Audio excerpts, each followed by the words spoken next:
12월의 첫 주일, 12월 6일 주일 예배 가운데로 나오신 여러분 환영하고 축복합니다.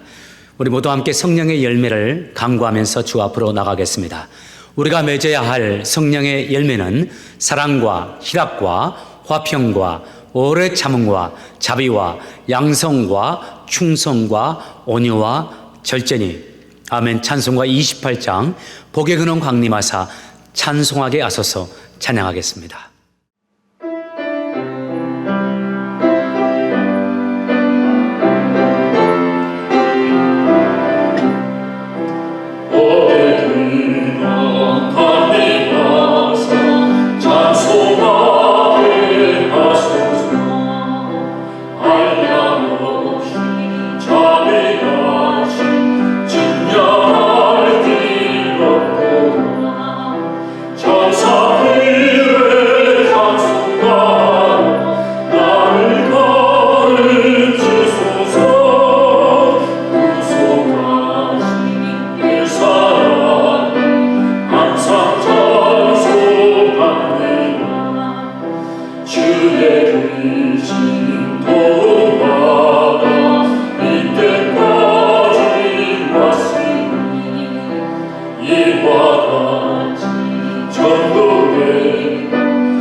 어찌하여 열방이 분노하며 민족들이 허사를 경영하는고.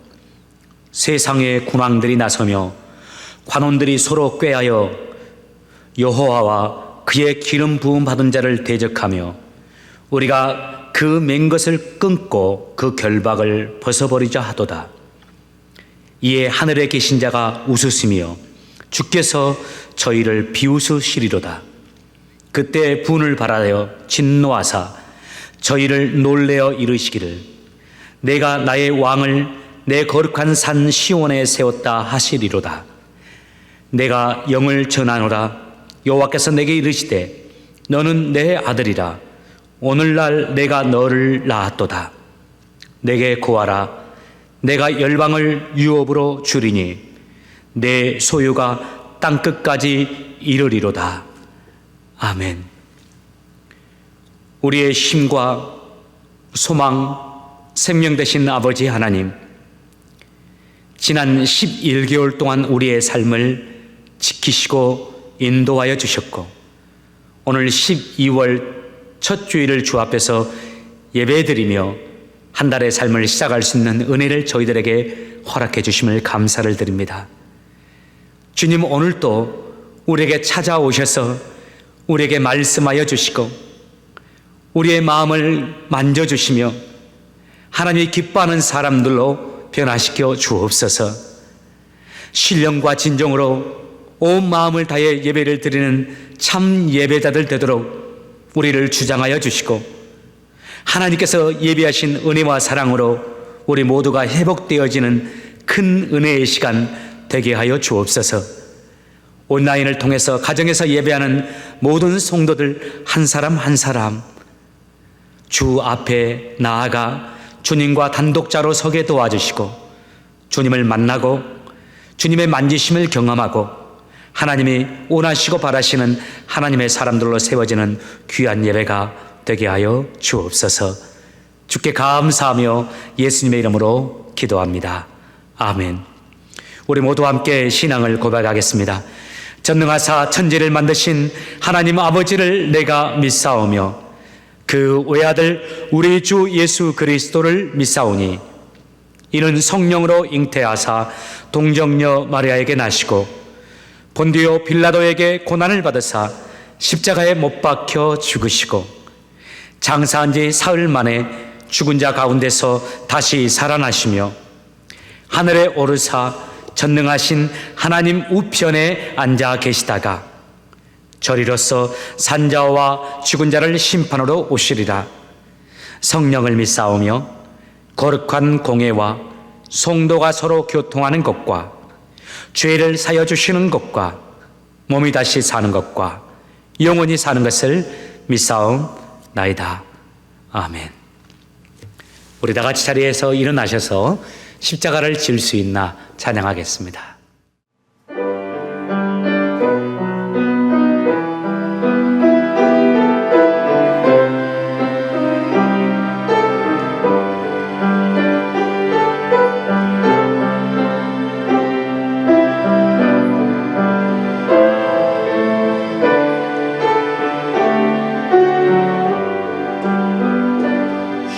십자가는 질 수 있나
살아계시고 역사하시는 하나님 아버지 감사합니다. 오늘 12월의 첫 예배를 시작하게 하시고 하나님 아버지를 따라가게 하시니 감사합니다. 이 예배가 예수님께로 향하는 믿음의 발걸음이 되기를 간절히 소망하며 나아갑니다. 주님, 저희들의 믿음의 고백을 받아주시옵소서. 찬양과 기도, 삶의 예배를 주님께 올려드리는 섬김마다 함께 하시는 거룩한 예배 되게 하시옵소서. 하나님 아버지, 12월 한 달 우리 예수 그리스도께서 이 땅에 오신 것을 감사하며 묵상하는 시간 되게 도와주시옵소서. 예수님께서 이 땅에서 믿는 자들을 구원하시며 빛과 소망으로 오신 것을 기억하며 이 어려운 시기를 믿음으로 승리하는 성도님들 되게 도와주시옵소서. 자녀들에게도 예수님의 탄생을 가르치고 약하고 어려운 세상 가운데서도 예수님의 공의로우심과 사랑과 구원을 따르게 이끌 수 있는 부모님 되게 도와주시옵소서. 하나님, 2020년 한 해 동안에도 많은 일들이 일어났고 또 어떤 두려운 일들이 우리 앞에 숨어 있을지 저희는 알지 못합니다. 우리 주님께서 큰 바위로 저희를 숨겨주시고 믿음의 날개 아래 쉬게 도와주시길 간절히 구합니다. 기도하며 간절히 구하기는 우리 성도님들과 가정의 자녀, 부모님들이 우리들의 보호자가 되시는 주님께 나와 간절히 기도하며 평안 가운데 이 어려움을 헤쳐나가기를 소망합니다. 주여 인도하시고 역사하여 주옵소서. 하나님 아버지, 오늘도 말씀을 들고 강단에 서시는 장헌호 목사님을 축복합니다. 예수님의 소망과 사랑과 믿음의 말씀을 전하는 목사님의 입술에 기름을 부으시고 사용하셔서 주님의 놀라운 기적을 선포할 수 있는 성령의 목사님 되게 하옵소서. 건강과 물질도 이 가정 가운데 채워주시고 주님의 사역에 더 힘쓰며 나아가게 하옵소서. 하나님, 코비드의 질병에 맞서고 있는 의료진들과 과학자들, 또 질병의 고통에 있는 환자와 가족들을 향하여 중보하며 저희들 간절히 기도합니다. 주여 그들을 도우시고 일으켜 세우시며 그들이 주님께로 돌아올 수 있도록 주여 인도하여 주시옵소서. 저희 믿음의 성도들 특별히 올 12월에 예수 그리스도의 소망과 사랑으로 채우사 코비드로 지친 강팍하여진 심령과 또 경제적인 불안과 위기를 믿음으로 극복하게 하옵소서. 할렐루야. 주님, 주님의 나라가 이 땅에 속히 임하게 하시옵소서. 할렐루야. 주님, 예수 그리스도의 복음이 떠났던 이들을 믿음 가운데 돌아오게 하옵소서. 오늘도 예수 그리스도의 생명과 소망과 구원의 은혜를 붙들고 살아계신 우리 주 예수 그리스도의 이름으로 기도하였습니다. 아멘. 교회에서 광고의 말씀 드리도록 하겠습니다. 광고는 주보를 참조해 주시기 바랍니다. 첫 번째, 12월 모임 안내입니다. 금년에 코비드로 인해서 저희들이 함께 모여서 모임은 많이 갖지 못하지만 이제 그래도 한 해를 정리해야 하는 상황 속에 있기 때문에 두 가지 모임은 진행하고자 합니다. 첫 번째, 재직회입니다. 금일 오늘 저녁 8시 온라인 줌으로 모이도록 하겠습니다. 재직들께서는 함께 참여해 주시고요.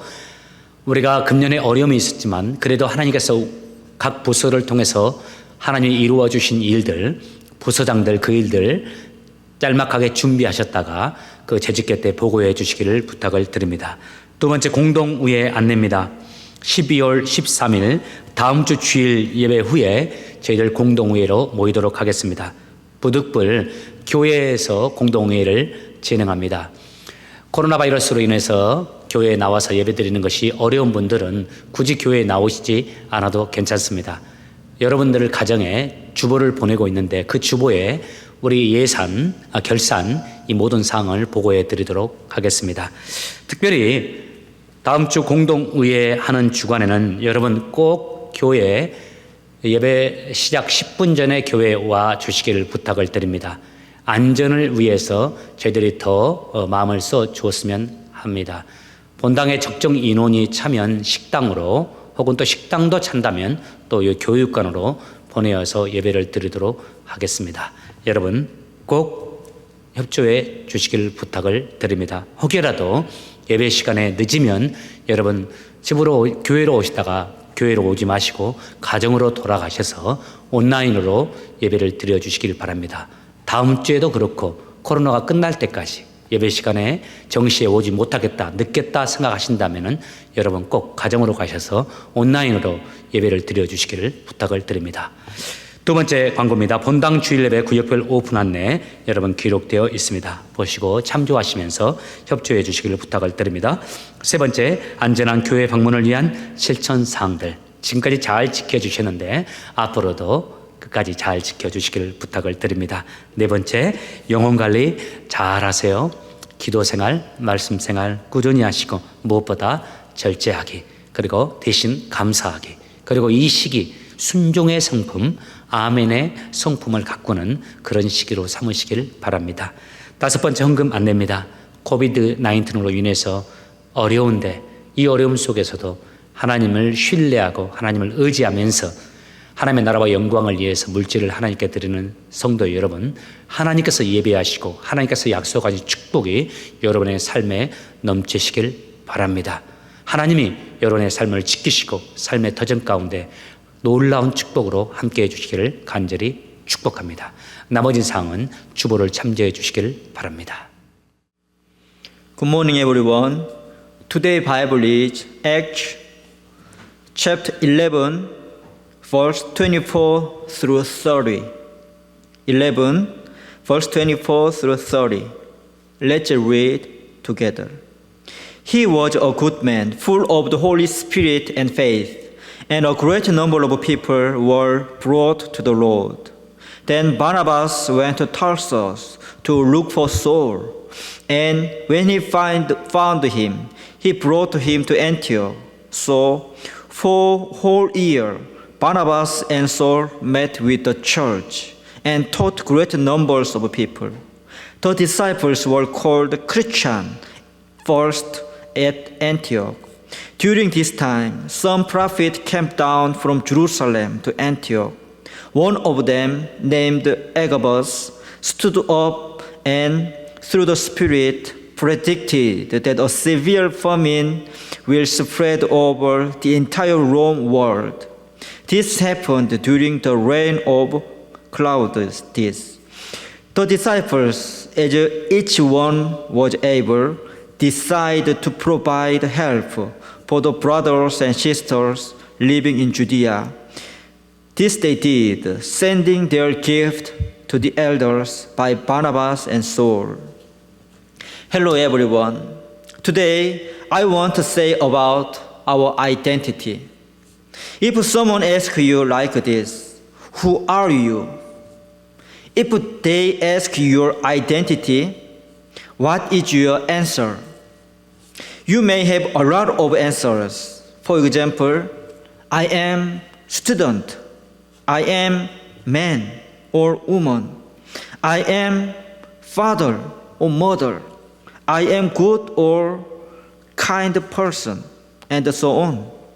But we must not forget our real identity. What is our identity? We are Christian. Are you agree? Yes, we are Christian. How about you? Do you think you are Christian? If so, I ask you one more again. What is a Christian? Many people may be confusing about the meaning of Christian. So today, let's see who Christian is. In today's Bible, we can see very interesting fact about Christian. Look at verse 26. At that time, the disciples were called Christians first at Antioch. It is the first time for the disciples to be called as Christians. Therefore, we can have hint how they were called it as Christians. Through today's story, let's find who Christian is. First, Christian was called as Christians by others. It's an important fact. At the time, when worldly people saw the member of the Antioch church, they might realize something different with the Antioch church member. Who are they? they have so much different characters with us. Who are they? They are similar with Christ. How can we call them? Okay, let's call them as Christian. At least at the time, when people see the church member, they felt Jesus Christ by their lifestyle and their action. The Apostle Paul said in 2 Corinthians chapter 2, verse 14, "Thanks to God, who always gives us victory and uses us to spread the aroma of the knowledge of Him everywhere." Apostle Paul compared Christian as aroma. When people see a Christian, people may smell from Christian the scent of Christ. If someone makes Christ scent, they are real Christian. Second, Christian was made by learning the words of God. Do you remember what Jesus said before going up to heaven? Matthew 28, verse 19 through 20, Jesus said, "Therefore, go and make disciples of all nations, baptizing them in the name of the Father and of the Son and of the Holy Spirit, and teaching them to obey everything I have commanded you." What did Jesus say? Teaching them. Yes, teaching is the commandment of Jesus Christ. Barnabas remembered the commandment of Jesus. It's necessary for him to teach the word of God to Antioch church, but Barnabas felt his limit. He needed co-workers, especially the Bible teacher. So what did he do? He went to Tarsus to look for Saul, and he brought him to Antioch, and they taught the word of God a whole year. What is the result? After a year, the Antioch church members were called it as Christians. In the same way, by learning the word of God, people could be Christian. Without learning the Bible, no one becomes real Christians. We can know the importance of the learning. Do you want to be the real Christian? If so, try to learn the Bible. Third, Christian is the one who lives according to their faith. James chapter 1, 22 said, "Do not merely listen to the word, do what it says." Also James chapter 2, 17, "If a faith is not accompanied by action, the faith is dead." In the same way, if someone thinks they are Christian, they should have action with the faith. Look at today's Bible. When Jerusalem church member had a severe famine, Antioch church member helped them. They made their gift and then sent the gift to Jerusalem church by Barnabas and Saul. As a Christian, it is natural to help our brothers and sisters.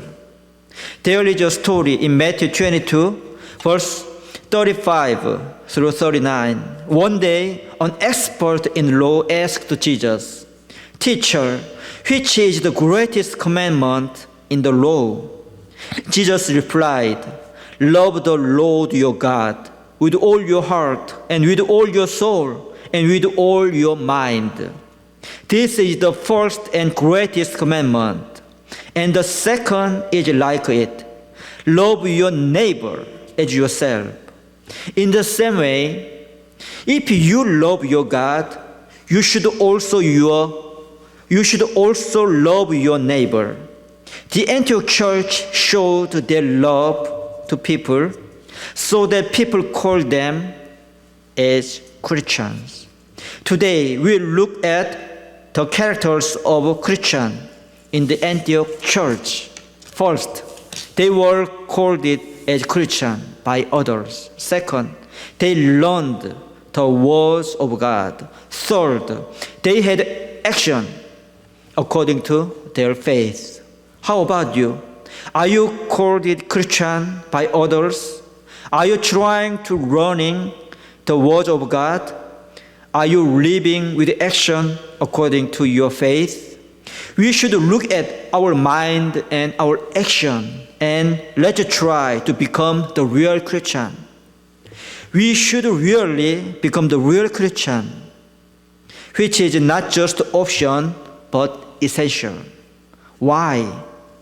Because only Christian is the God's children and God's people. God promised many blessings, and He promised new heaven and new earth only to His people. God is also leading His people to the good way. If God leads us, we will be prosperous and we will have a successful life. And Jesus also promised to the real Christian, I will be with you forever. The whole blessing in the Bible is for the real Christians. How about you? Don't you want to become the real Christian? I hope we all have the blessing by becoming the real Christian. Therefore, let's remember to the Bible and let's try to become the real Christian. 교회 말씀 전해주신 마다용 목사님 감사합니다. 여러분 모두에게 큰 은혜가 되셨으리라 믿습니다. 제가 이번에는 하나님의 말씀 한국어로 전해드리도록 하겠습니다. 오늘 우리에게 주시는 하나님의 말씀은 사무엘상 15장 13절에서 23절까지의 말씀입니다. 사무엘상 15장 13절에서 23절까지의 말씀 한 절씩 교독하도록 하겠습니다. 제가 먼저 읽겠습니다. 그 후에 사무엘이 사울에게 갔습니다. 사울이 말했습니다. 여호와께서 당신에게 복을 주시길 빕니다. 나는 여호와의 명령에 순종했습니다. 이 말을 듣고 사무엘이 말했습니다. 그러면 내 귀에 들리는 저 양의 소리와 소의 소리는 무엇입니까? 사울이 대답했습니다.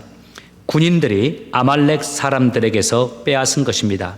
당신의 하나님 여호와께 제물로 바치기 위해 제일 좋은 양과 소들을 남겨둔 것입니다. 하지만 다른 동물들은 다 죽여 없앴습니다. 사무엘이 사울에게 말했습니다. 그만두시오. 어젯밤에 여호와께서 나에게 하신 말씀을 들으시오. 사울이 말했습니다. 말해보시오. 사무엘이 말했습니다. 옛날 당신은 스스로 작은 사람이라고 겸손해하지 않았습니까? 그때 여호와께서 당신에게 기름을 부어 이스라엘의 왕으로 세우지 않았습니까? 그리고 여호와께서는 가서 저 나쁜 백성 아말렉 사람들을 멸망시켜라. 그들과 전쟁을 하여 한 사람도 빠짐없이 다 죽여라 하고 당신에게 이 일을 맡기시지 않았습니까? 그런데 왜 당신은 여호와의 명령에 순종하지 않았소? 왜 당신은 제일 좋은 것들을 없애지 않았소? 왜 당신은 여호와께서 악하다고 말씀하신 일을 하였소? 사울이 대답했습니다. 하지만 나는 여호와께 순종하였소. 나는 여호와께서 하라고 하신 일을 하였소. 나는 아말렉 사람들을 다 죽였소. 그리고 그들의 왕 아각도 사로잡아 왔소. 군인들이 당신의 하나님 여호와께 길갈에서 제물을 바치기 위해 제일 좋은 양과 소들을 남겨 놓았을 뿐이요. 그러나 사무엘이 말했습니다. 여호와를 더 기쁘시게 할 것이 무엇이겠소? 태워드리는 제물인 번제물과 그 밖의 제사요? 아니면 순종이요? 하나님께 순종하는 것이 제사보다 낫소. 하나님의 말씀을 듣는 것이 순양의 기름을 바치는 것보다 낫소. 순종하지 않는 것은 점쟁이의 속임수만큼 나쁘고 교만한 고집은 우상을 섬기는 것만큼 나쁘어 당신은 여호와의 명령을 듣지 않았소. 그러므로 이제 여호와께서 당신을 버려 왕이 되지 못하게 하실 것이요. 성경에는 수많은 사람들이 등장합니다. 여러분 신구약 성경 합쳐서 그 등장 인물들 몇 사람이나 될까요? 이름은 같지만 다른 사람인 경우, 동명이인인 경우가 많고, 반대로 이름은 다르지만 동일 인물인 경우가 좀 있기 때문에 성경에 등장하는 그 숫자, 등장인물의 숫자를 정확히 말하기에는 어려움이 있습니다. 그렇지만 보편적으로 성경학자들이 신구약 성경의 등장인물이 최소 1890명 정도는 될 것이라고 예측하고 있습니다. 상당히 많은 수죠. 그런데 그 상당히 많은 수의 대부분은 족보에만 그 이름이 등장하거나 혹은 특정 사건에서만 짤막하게 등장하는 경우가 대부분입니다. 반면에 아주 극히 소수의 사람들만이 성경의 많은 분량을 차지하고 그 이름이 성경에서 반복해서 언급되고 있습니다. 그런데 그 소수의 인물들을 한번 생각해 보십시오. 그 성경의 대부분의 분량을 차지하고 있는 그 소수의 인물들은 하나같이 다 하나님께 선하게 쓰임을 받고 하나님께 영광을 돌리는 하나님의 사람들이었습니다. 아브람, 요셉, 모세, 다윗, 여호수아, 다니엘, 그리고 우리 예수님, 바울, 베드로 등등 대부분이 그럽니다. 그런 면에서 오늘 본문의 주인공 사울, 이 사람은 참 불행한 사람입니다. 사울도 성경의 상당한 분량을 차지하고 있는 인물입니다. 그의 가문이 어떠했는지, 그가 어떤 일을 했는지, 그의 성품이 어떠했는지, 그리고 그가 어떻게 죽었는지까지 성경에서 매우 상세하게 기록하고 있습니다. 앞에서 말씀드린 경우, 이런 경우에는 앞에서 언급된 것처럼 대부분 다 하나님께 영광을 돌리고 하나님께 아름다운 삶을 올려드린 인물인 경우가 대부분입니다. 그런데 사울은 그렇지 못합니다. 오히려 사울은 하나님의 버리우심을 받는 자가 되어버립니다. 우리 모두가 다 아시다시피 본래 사울은 하나님의 총애와 사랑을 받았던 자입니다. 하나님은 이스라엘 많은 자들 가운데 이스라엘의 초대 왕을 세우심에 있어서 아주 신중히 하셨어요. 그래서 이스라엘 모든 사람들 가운데 가장 괜찮은 그 사람에게 주목하시고 그 사람을 왕으로 세웠습니다. 바로 그 사람이 사울이었습니다. 사울 그는 스스로 똑똑하다 하면서 왕이 되겠다고 스스로 나선 사람이 아닙니다. 나를 왕으로 세워달라고 사람들을 설득해서 사람들과 작전을 펴서 투표해서 선거에서 왕으로 뽑힌 사람도 아닙니다. 하나님이 백성들 앞에서 그에게 기름을 붓고자 하실 때도 백성들이 그를 찾을 때 자신은 너무나 부족하다 하면서 왕이 되는 것을 피하면서 짐꾸러미 뒤에 숨을 만큼 겸손한 사람이었습니다. 또 그는 용기, 애국심이 강한 사람이었습니다. 또 성경을 보면 그의 아버지 또한 상당히 유력한 가문의 사람이었습니다. 영모 또한 이스라엘 사람들 가운데 이보다 더 준수한 자가 없었더라고 나옵니다. 또 키도 다른 사람보다 훨씬 컸습니다. 한마디로 사울은 참 괜찮은 사람이었습니다. 지도자로서 여러 역량을 겸비한 사람이었습니다. 그런데 그가 불행한 자가 됩니다. 백성들의 지지도 받지 못하고 나이가 들수록 더 소외받는 자가 됩니다. 그런 정신적인 질병에 또 시달립니다.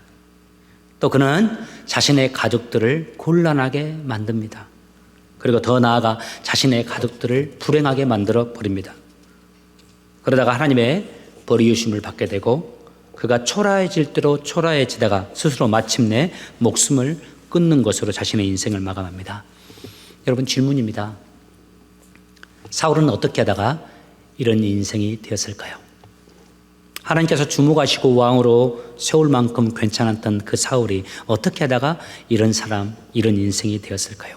성실하고 겸손했던 그가 이런 불행한 지경에 이르게 된 결정적인 이유 무엇이었을까요? 오늘 본문이 우리에게 그것을 설명해 주고 있습니다. 오늘 이 본문을 통해서 저는 두 가지 중요한 교훈을 여러분과 함께 나누고 싶습니다. 첫 번째, 순종의 중요성입니다. 순종이 우선입니다. 하나님의 사람들에게 인생을 살아가면서 삶의 목표는 하나님이 원하시는 대로 순종하며 사는 것이 우리의 삶의 목표여야 합니다. 다 같이 본문 5장 22절을 보시기 바랍니다. 그러나 사무엘이 말했습니다. 여호와를 더 기쁘시게 할 것이 무엇이겠소? 태워드리는 제물인 번제물과 그 밖의 제사요? 아니면 순종이요? 하나님께 순종하는 것이 제사보다 낫소. 하나님의 말씀을 듣는 것이 순양의 기름을 바치는 것보다 낫소. 본문의 스토리가 이렇습니다. 하나님께서 아말렉 사람들과 전쟁을 해서 아말렉을 치고 아말렉인들과 아말렉에 있는 짐승들까지 다 진멸하라고 명령을 내립니다. 그런데 사울이 그러하지 않았습니다. 아말렉 왕이었던 아각 왕을 살려두고 또 가치가 떨어진 짐승들은 다 죽였지만 상태가 매우 좋은 소와 양들은 다 살려둡니다. 이에 영적 지도자인 사무엘이 사울에게 왜 하나님의 말씀에 순종하지 않았냐라고 책망합니다. 그때 사울이 또 이렇게 말합니다. 우리 하나님께 제물을 드리려고 이 가축들을 살려놓았습니다. 이 가축들을 보십시오. 이 상태가 얼마나 좋습니까? 하나님이 가장 좋은 곳으로 하나님께 제사하고 예배하라고 하지 않았습니까? 저는 하나님께 이 가장 좋은 곳으로 제사를 드리면 하나님이 기뻐하실 것이라고 믿는 바 이 제물을 남겨두고 있습니다. 이에 사무엘이 사울에게 이렇게 말합니다. 왜 왕은 왕의 멋대로 하십니까? 왜 왕은 하나님을 섬기되 왕의 아이디어로 섬깁니까? 하나님이 이 짐승들로 드리는 제사를 기뻐할 것 같습니까? 하나님에게는 순종하는 것이 이 제사보다 더 낫습니다. 하나님의 말씀에 순종하는 것이 왕의 아이디어보다 더 중요합니다. 그러면서 23절에서 또 이렇게 계속해서 말하죠. 당신은 여호와의 명령을 듣지 않았소. 그러므로 이제 여호와께서 당신을 버려 왕이 되지 못하게 하실 것이요. 저는 어렸을 때 이 사건을 접하면서 사울이 조금은 억울할 수 있겠다라는 생각도 하게 되었었습니다. 이 단 한 번의 불순종의 사건으로 사울을 버리시는 하나님의 모습이 조금은 이해하기 어려운 측면이 있었음이 솔직히 사실입니다. 그런데 성경을 읽으면서 나이 들어서 성경을 공부하면서 왜 하나님이 사울을 버리시는지를 알게 되었습니다. 하나님이 사울을 왕의 자리에서 버리실 수밖에 없다라는 생각을 하게 되었습니다. 사울이 하나님의 말씀을 무시하고 자기 아이디어대로 자기 멋대로 자기 뜻대로 하나님을 섬기는 것, 하나님 앞에 서서 살아가는 것이 이번만이 아닙니다. 사무엘상 13장을 보면 이스라엘과 블레셋 사이의 전쟁이 기록되어 나옵니다. 당시 블레셋 군대를 보니까 전차만 3만 대, 고대 전쟁에서 대단한 겁니다. 전차만 3만 대, 발을 타는 군인들이 6천 명, 그리고 군사들이 모였는데 바다에 모래알같이 많은 군사들이 이스라엘 백성들과 전쟁하려고 블레셋 군대가 그렇게 모여 있는 상황이었습니다. 그렇지만 이스라엘은 걱정할 것이 없었습니다. 왜냐하면 하나님께서 승리를 약속해 주신 거나 다름없었기 때문입니다. 사무엘 선지자가 전쟁터에 와서 하나님께 제사와 예배를 드리고 하나님의 도우심을 구하면서 하나님의 이름으로 전쟁터에 나가면 하나님이 승리할 것을 보장해 주셨기 때문입니다. 그런데 사무엘 선지자가 그 전쟁터로, 사울이 있는 전쟁터로 약속한 날짜에 오지를 못합니다. 하루 이틀 늦어집니다. 강한 블레셋 군대를 보면서 이제 이스라엘 군인들이 공포심을 느끼면서 진영에서 탈영하는 경우가 생기게 됩니다. 그러자 왕이었던 사울은 군사들에게 하나님께 제사할 번제물과 화목제를 가져오라고 합니다. 그리고 자신이 그 번제물과 화목제물을 가지고서 하나님께 제사를 드려버립니다. 하나님 말씀에 의하면 하나님께 드리는 제사는 하나님이 세우신 제사장만이 집행하게 되어 있었습니다. 이것을 어기는 것은 그 제사법을 만드신 하나님을 경홀히 여기는 것이요, 하나님의 제사를 멸시하는 행위라였습니다. 그리고 이것은 다른 민족들이 우상 앞에 마음대로 제사하는 그 우상 숭배와 같은 죄와 같다라고 말씀하셨습니다. 웬만한 이스라엘 사람들이라면, 또 사울이라면 이 정도의 말씀은 다 알고 있었을 것입니다. 그런데 사울은 이것을 알면서도 어깁니다. 무엇 때문에 있을까요? 저는 아마 이 두 가지 이유 때문이라고 생각합니다. 첫 번째, 사울도 사무엘처럼 하나님으로부터 기름 부음을 받은 자이기 때문에 어쩔 수 없는 상황에서는 제사를 해도 무방하다고 스스로 생각했을 것이고, 또 한 가지는 사무엘 선지자가 정한 날에 오질 못하고 있으니까 얼마든지 하나님께 제사를 드리고 자신이 제사를 집행해도 제사를 받기를 기다리시는 하나님은 오케이 하실 것이다. 그 제사를 기뻐 받으실 거라고 생각했을 거라고 생각해 들어요.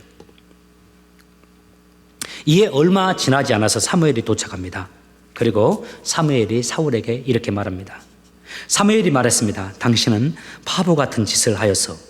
당신은 하나님의 명령에 순종하지 않았어. 당신이 하나님께 순종했다면 하나님께서는 이스라엘에 당신의 나라를 영원토록 세우셨을 것이요.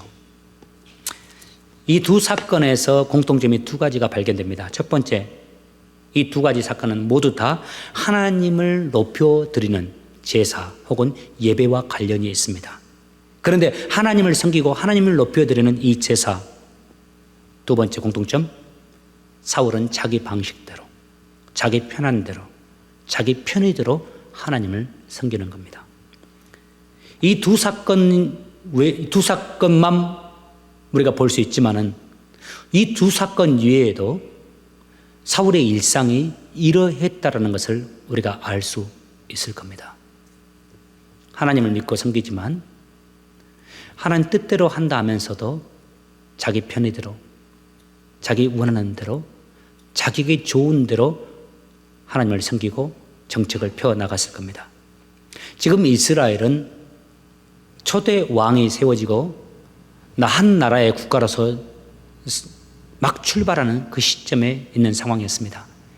이때일수록 더 하나님을 사랑하고 하나님을 바라보고 하나님 뜻대로 이스라엘 백성을 인도해 갈 신본주의 왕이 필요했을 겁니다. 그런데 왕이 이렇게 인본주의로 나아간다면 나라 전체 모든 백성들이 인본주의 신앙을 갖게 될 것이고 인본주의의 삶을 살아갈 것이라는 것을 하나님이 아시는 바, 하나님은 사울을 계속적으로 왕으로 두기가 어려우셨을 겁니다. 저는 이 순종의 제사보다 이 말씀을 묵상하고 또 살필 때 종종 예수님의 십자가를 생각합니다. 여러분, 예수님의 십자가가 뭡니까? 하나님의 뜻입니다. 하나님의 방법입니다. 온 세상을 구원하기 위해서 하나님이 정하신 하나님의 방법이고 하나님의 뜻입니다. 그런데 사실 이 십자가가 어떻습니까? 인간적으로 본다면 매우 어리석은 겁니다. 아무리 그래도 그렇지 인간을 구원하기 위해서 어떻게 자기 아들을 십자가에 내어주어서 못에 찔리고 창에 찔리고 피를 흘리며 죽게 하는 그 방법을 택합니까?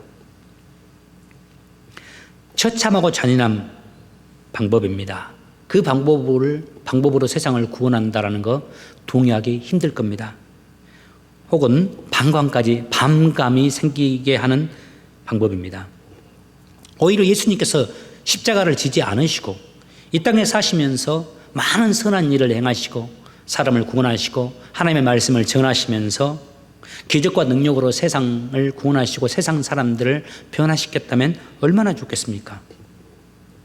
이것이야말로 상식적이고 가장 좋은 아이디어 아닐까요? 굳이 그 십자가를 지지 않고서도 세상을 구원할 수 있으니까요. 그런데 예수님을 보십시오. 예수님은 그 상식을 택하지 않습니다. 자기에게 좋은 것을 택하지 않습니다. 예수님의 선택하신 것은 하나님 아버지의 뜻이었습니다. 아버지께서 원하시는 대로 아버지의 말씀, 아버지의 방식에 따라 순종하면서 그 십자가를 집니다. 그리고 그 십자가를 통해서 그 십자가를 바라보고 믿는 모두가 다 영원한 구원을 얻는 은혜의 놀라운 역사들이 우리에게 이루어지죠. 예수님의 사람인 우리들에게서 가장 중요한 것이 이런 삶입니다. 하나님의 말씀에 순종하는 삶이에요. 우리 모두 다 순종하는 그리스도인들이 되길 원합니다. 내 뜻대로 살지 아니하고 하나님 뜻대로 사는 삶. 하나님을 섬기더라도 내 뜻대로, 내 생각대로, 내 편의대로 하지 아니하고 하나님의 뜻대로, 하나님의 기뻐하는 모습으로 섬기는 삶. 헌신도 좋고 봉사도 좋고 열심도 좋습니다. 그런데 그것보다 먼저 우리에게 중요한 것은 하나님에게 하나님 뜻대로, 하나님이 원하시는 대로 순종하는 겁니다. 두 번째, 오늘 본문을 통해서 함께 나누고 싶은 교훈이 이겁니다. 우리의 순종한 삶은 겸손에서 나온다라는 말씀입니다. 순종은 겸손의 결과물입니다. 우리가 겸손할 때 우리는 순종할 수 있는 사람이 됩니다. 보면 17절을 보시기 바랍니다. 사무엘 선지자가 사울 왕에게 이렇게 말합니다. 옛날 당신은 스스로 작은 사람이라고 겸손해하지 않았습니까? 그때 여호와께서 당신에게 기름을 부어 이스라엘의 왕으로 세우지 않았습니까? 저는 참 마음에 와닿는 말씀이 스스로 작은 사람이라고 겸손해하지 않았습니까? 소도에서 말씀드린 대로 사울은 지도자로서 여러 능력을 두루 겸비하고 있는 사람이었습니다. 백성들의 인기와 지지를 받기에 충분했습니다. 그러나 이런 조건들이 하나님이 그를 주목하시고 왕으로 세운 이유가 아니었습니다. 하나님께서 그런 사울을 왕으로 세우시는 결정적인 이유는 바로 그의 겸손이었습니다. 고대 왕들 어떠했습니까? 그들은 절대 군주였습니다. 오늘날 대통령제 나라에서도 대통령의 권한이 대단하죠.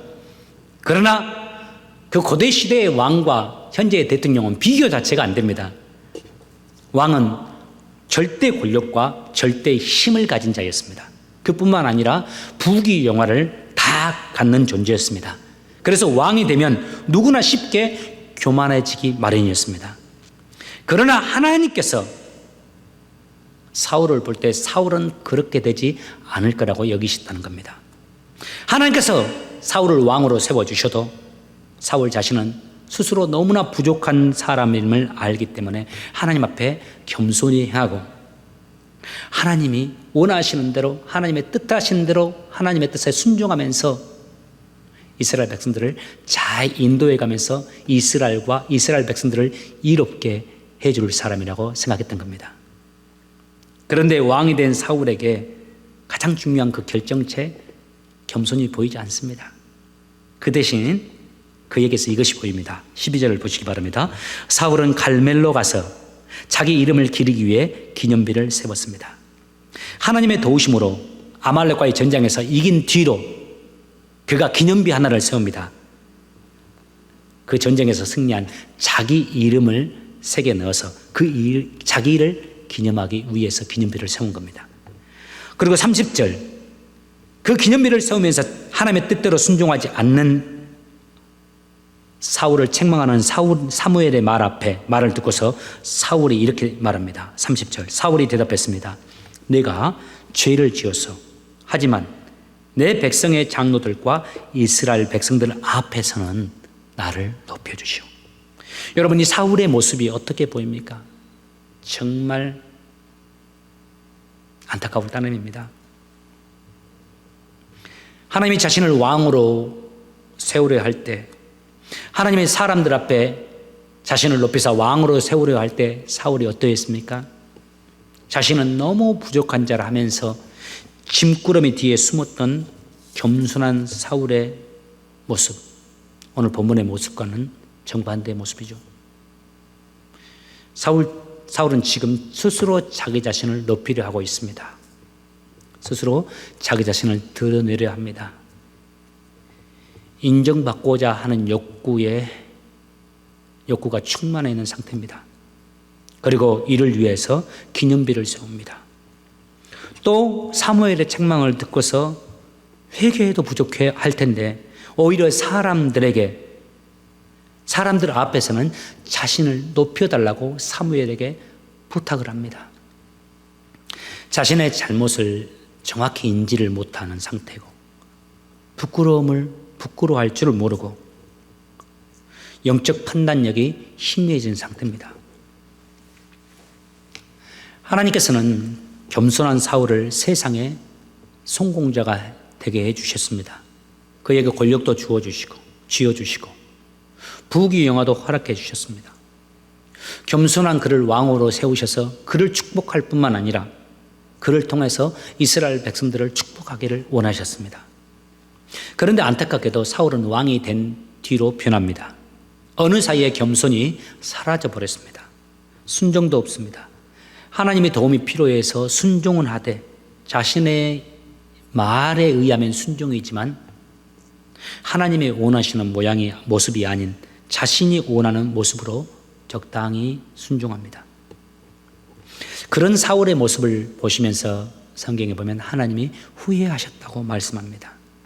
그 큰 은혜를 잊고서도 하나님의 백성인 이스라엘을 섬기는 자가 되었음에도, 왕이 되었음에도, 또 성경에서 보기 드물게 성경에 많은 분량을 차지하는 주요 인물이었음에도 불구하고 오히려 그는 실패자의 인생이 되어버린 겁니다. 만약 사울이 왕이 된 뒤에도 여전히 겸손했으면 어떠했을까 생각해 봅니다. 분명 그는 자신의 부족함을 아는 겸손한 자였기 때문에 늘 하나님 앞에 엎드리는 삶을 살았을 겁니다. 자신은 아무것도 아님을 알기 때문에 하나님 뜻대로 행하지 않고는, 하나님 뜻에만 순종하지 않고는 아무것도 알 수 없는 자라는 것을 알기 때문에 오직 하나님의 뜻을 구하면서 그 하나님의 뜻대로 행하기 위해 노력했을 겁니다. 그런 그에게 하나님의 은혜는 늘 임했을 것이고 성령께서 그의 마음을 늘 붙잡아 주셔서 악신이 그의 내면을 만지지도 못했을 것이고 그의 마음을 흔들어댈 수도 없었을 겁니다. 오히려 그는 이스라엘의 초대 왕으로서 영원히 칭송받는 성군이 되었을 겁니다. 여러분, 우리 주보의 첨면을 한번 살펴보시기 바랍니다. 주보의 첨면 맨 위에 보면 이런 글귀가 있죠. 하나님이 당신에게 바라시는 것은 당신의 성공이 아닌 당신의 순종입니다. 바꿔 말하면 하나님이 나에게 바라시는 것은 성공이 아닌 나의 순종입니다.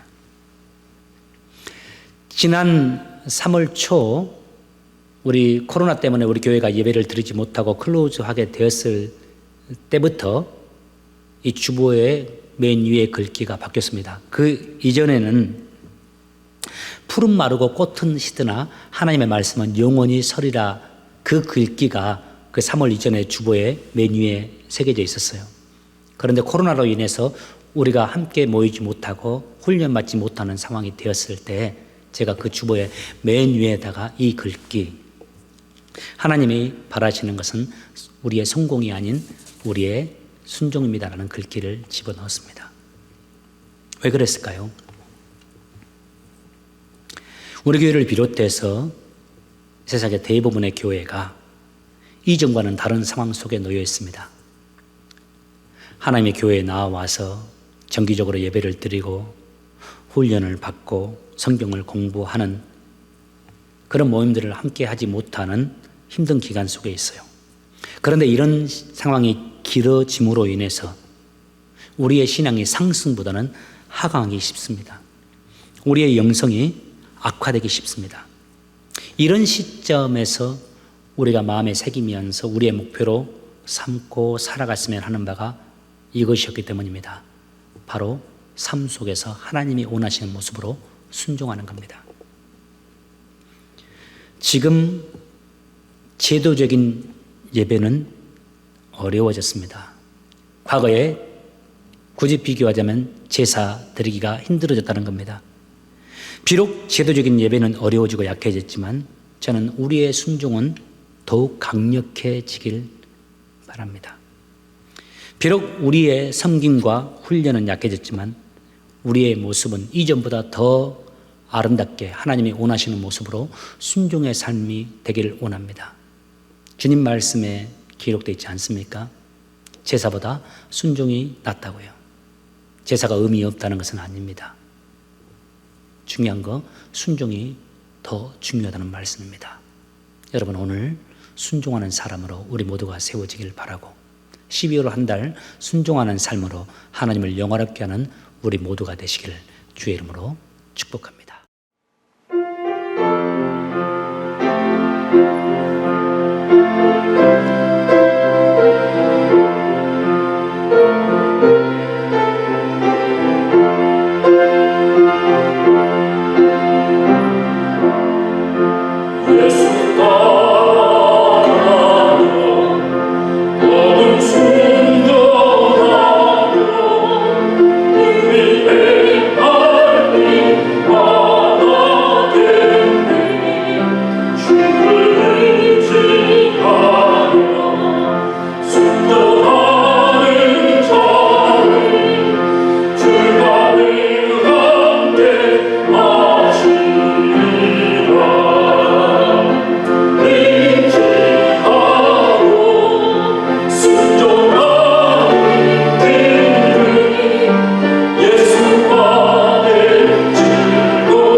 살아 숨쉬는 것도, 먹고 마시는 것도, 그리고 내 손에 주어진 이 모든 소유도 하나님께서 주신, 하나님으로부터 말미암은 것임을 믿음으로 고백하면서 하나님께서 주신 물질의 10분의 1을 따로 떼어 하나님께 드린 손길들이 있습니다.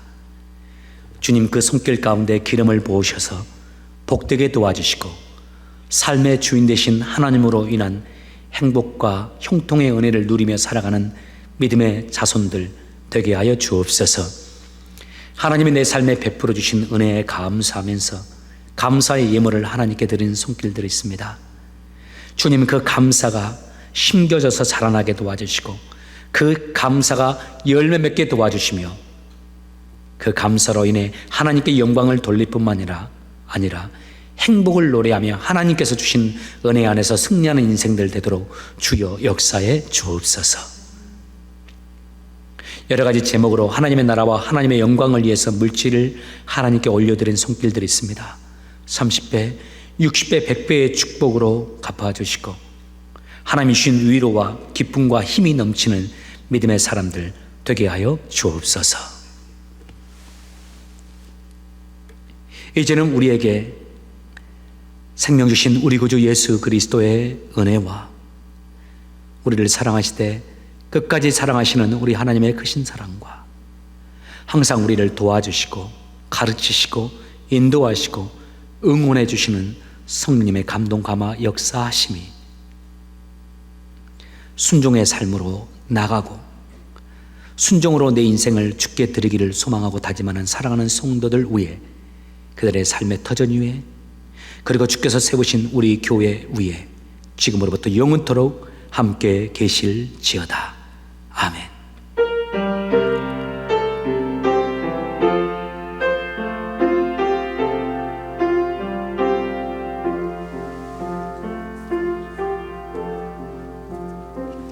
벌써 2020년 마지막 달 12월이 시작되었습니다. 여러분, 끝이 좋으면 다 좋다는 말이 있죠. 2020년 마지막 이 한 달을 믿음으로 승리하며 살길 원합니다. 어떻게 이 끝을 좋게 만들 수 있을까요? 오늘 말씀처럼 순종이라 생각합니다.